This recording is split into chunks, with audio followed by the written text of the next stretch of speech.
Yeah, great question because I'm trying to figure that out myself.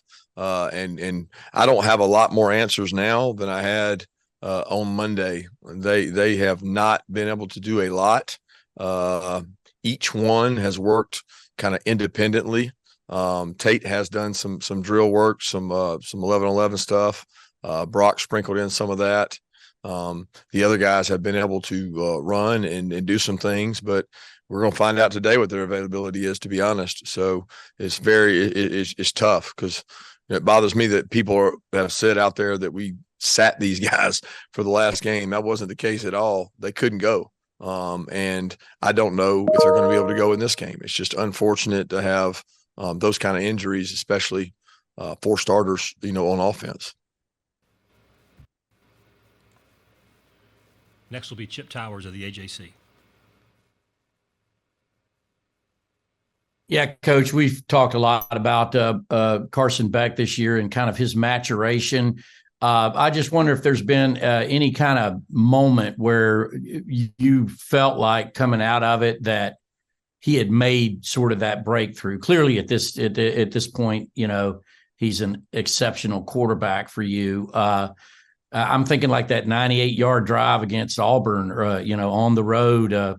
So moments like that, did you have that kind of moment with him? Certainly the Auburn experience, Chip, it was big for him in terms of confidence. It was his first true road test, like to be in that environment, have a tough environment to play in. And he did a really nice job in that game. But I can't pinpoint, one moment. I didn't see it like you saw it. It's like you have somebody that's been in your family or been in your house for a long time and you treat them as family, and he was family for a long time before he started getting these opportunities. And I had seen his ups and downs and his trials and tribulations and the things he had gone through on the field. And he had already proven to me his talent level by the way he prepared last year. So I wasn't seeing things that I thought were like groundbreaking. There were things that I'd seen before, and his maturation has been a game by game process, and he's done a nice job of that.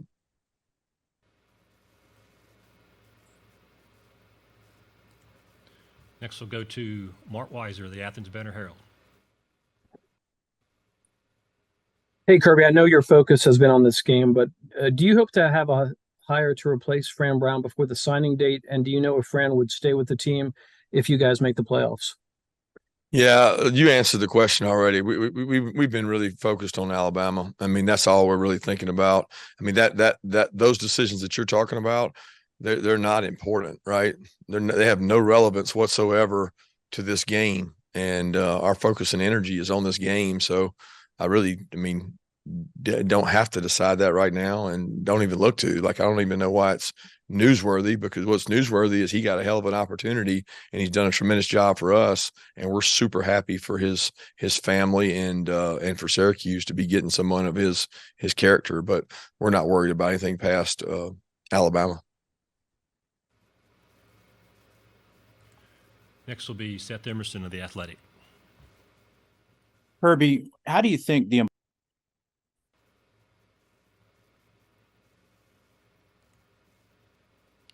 Seth, you muted your line.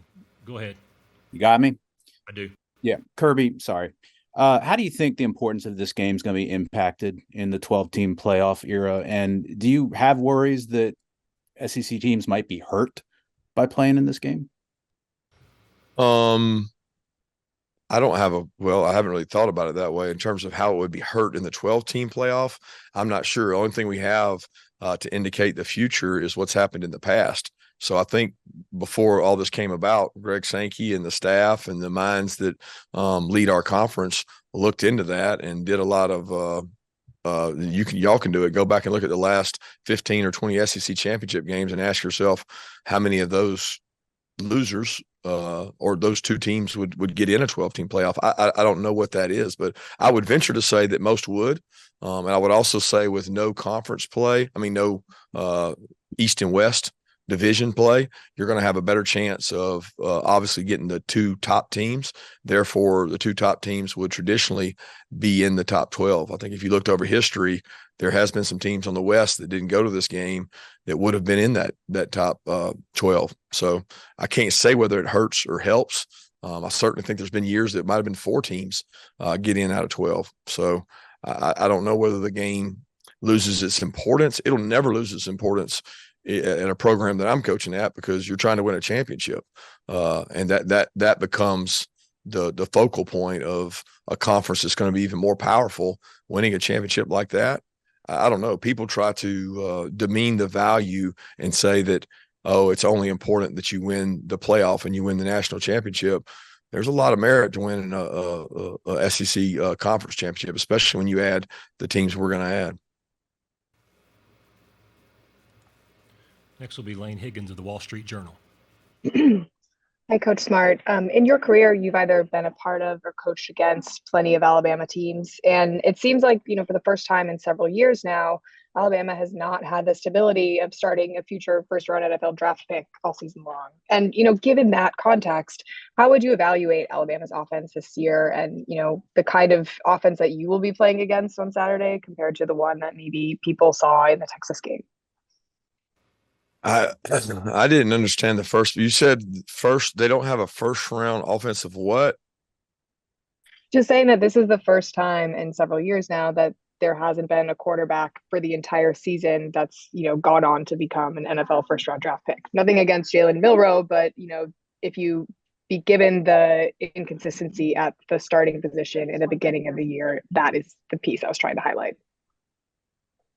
Yeah, I'm not sure I still fully understand the question. How different is this team from the others? It's very different, if that's what you're asking, mainly. Yeah, just evaluating the offense and the kind of coaching job it's taken to get them to this point.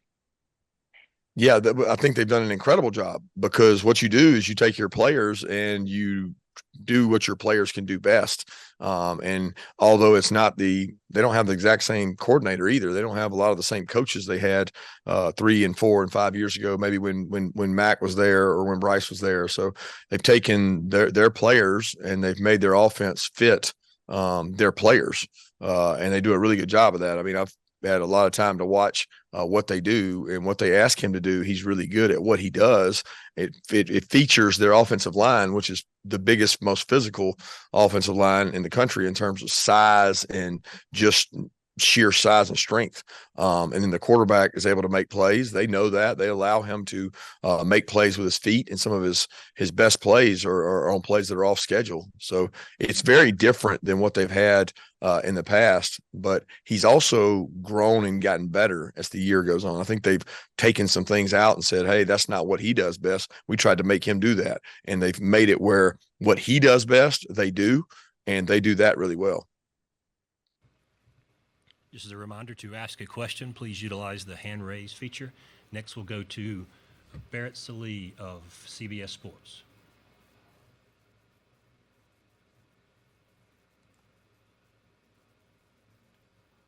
Barrett, if you could unmute your line.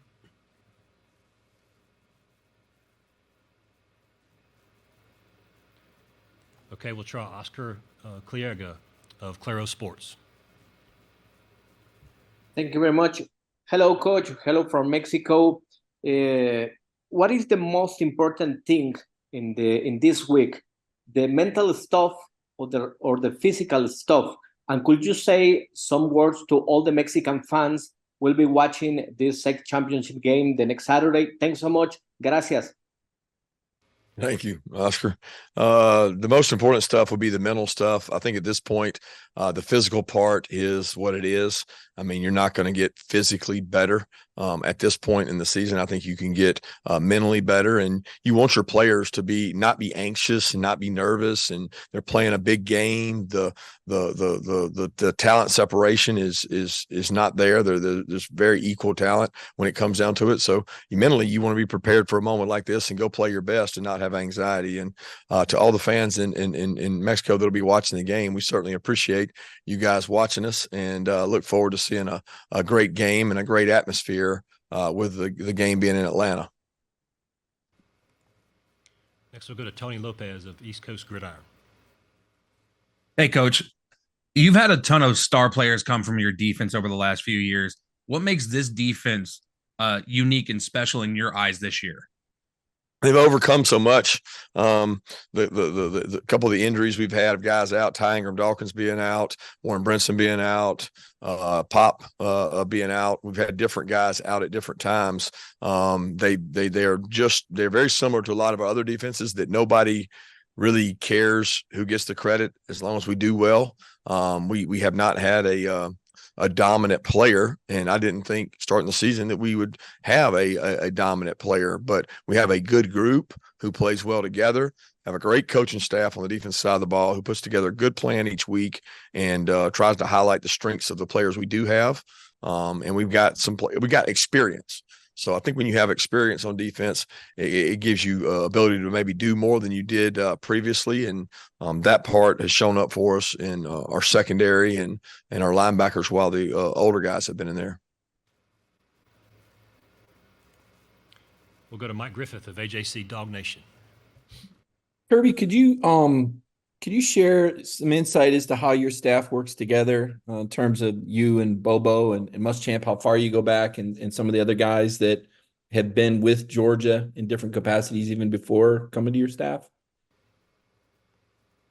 How we work together. I wasn't with some of those guys. I've never. Explain your question again, Mike. Well, just how you got just the chemistry on your staff. You talked about connectedness. I guess that's what I'm talking about. So we 100% have great staff relationship connection. And when you work long, hard hours, there's times that you're, tired, exhausted, long season, all that. It's not always perfect harmony, but we certainly appreciate each other in the work that each of us do. Our families appreciate it. We have a staff that is as talented as we've ever had, as cohesive as we've ever had. I like that part of it. There is a Georgia flavor to it because of the guys that played here, but that's not what makes us cohesive. I mean, the fact that everybody understands we're working towards a common goal and it doesn't matter who gets the credit. It's like the players. I mean, we have good relationships. Our guys enjoy being with their family, but they enjoy working too. So I really have been proud of the staff that we've created. And there's a lot of support staff that people never see behind the scenes that make up that family too. Let's go back and try Barrett Sallee of CBS Sports again. Hey, Kirby, sorry about staying muted earlier. Just after watching Alabama for a couple of days offensively, what do you make of their running back core, how they mix them in with Jalen Milroe, and specifically what Jace McClellan brings to the table? Yeah, they have really good backs. I mean, they rotate three guys in and out, and they all complement each other really well. They're powerful. They play behind a really good offensive line. Yards after contact, something that jumps off the screen at me. They don't go down at the first tackle. They catch the ball well out of the backfield.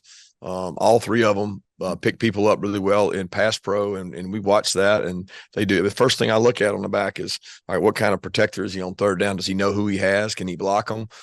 Does he cut every time? Does he stay up? What is their strengths? What is their weaknesses as pass pro and pass receivers? And they have very complete backs, which you would fully expect at Alabama. Next, we'll go to Heather Dinich of ESPN. Hey, Kirby, I'm wondering if you have any thoughts on why there are so many contenders this year, more than ever, for the college football playoff. That's the first part. And the second part is, because there are so many contenders, how concerned, if at all, are you that you have to win this game for the SEC to be in? I can't explain why there's more. I certainly haven't even thought of why that is. I always look at things as, everything happens for a reason, and you have the years you have, and there's been other years that there was close debates, maybe not as many as there are now. I certainly would think that the people with knowledge out there would say it has something to do with the portal, has something to do with the parity maybe that the portal creates. But I don't know that it's that as much as it creates haves and have-nots. I mean, the biggest difference to me I see out there is quarterback play. at the high level. A lot of these teams that are, Wes, you called them contenders, really good football teams. They have really good quarterbacks for the most part. And I don't know the exact number, but of these teams in the top 7 or 8, I can think of 3 or maybe 4 of them that have quarterbacks that came by way of an experience somewhere else and moved in and had success. And quarterback play to me is one of the number one indicators of how good you are. And the teams that have them have a shot in every game. So they have an opportunity to win games. As far as your other question, I really don't even want to get into it. I want to focus on what we have to do to win this game. Next will be Nick Alvarez of AL.com. Yeah, Kirby, I was just wondering what you've seen from Caleb Downs this season and if he looks like much of a freshman out there. No, he don't look like a freshman at all. He looks like a guy that's been playing for 3 years. He's instinctive. He's fast. He's fearless. He's everything that he was in high school. I mean, we got to see him. I've seen him play about 107-on-7 games at our stadium and at our facility when his high school team came over here all the time. And he's everything that we thought he was. Punt returner. He's just a football player that is instinctive, great tackler. Just what you draw up when you want a defensive back.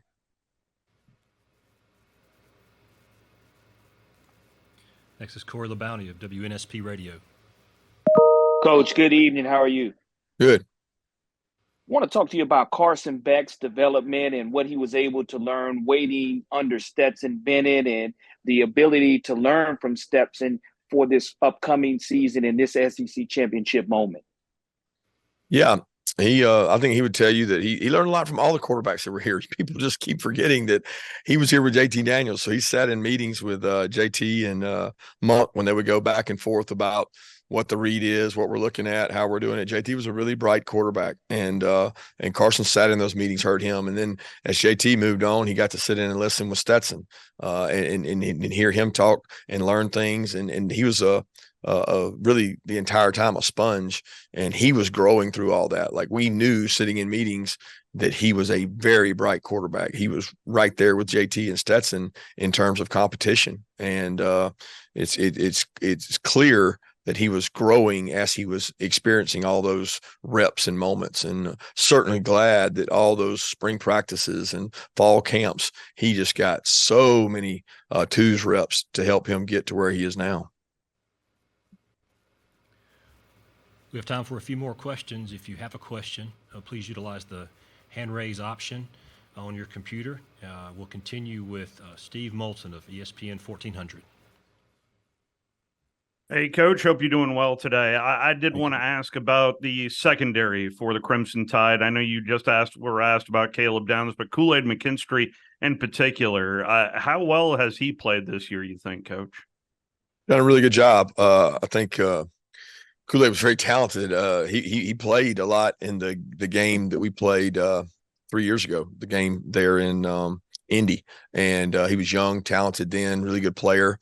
I think – it's typical Alabama to have a guy opposite him who has developed really well in Terrion and has grown and played really well too. A lot of times the guy you forget about at a young age is the one that comes along and is hungry and keeps growing and getting better and aspires to be great, as opposed to a guy that maybe was more ahead when he got there and more capable of playing. So they both have made for a really good tandem, along with the safeties and stars, Malachi and Jalen, the portal kid they picked up. And they got a lot of good players, and they've had to play a lot of them. They've had about 6 guys that have rotated around and played in the secondary this year, and it's really impressive what they've been able to do with those guys.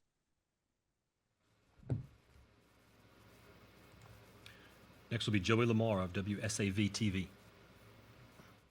Hey, Coach.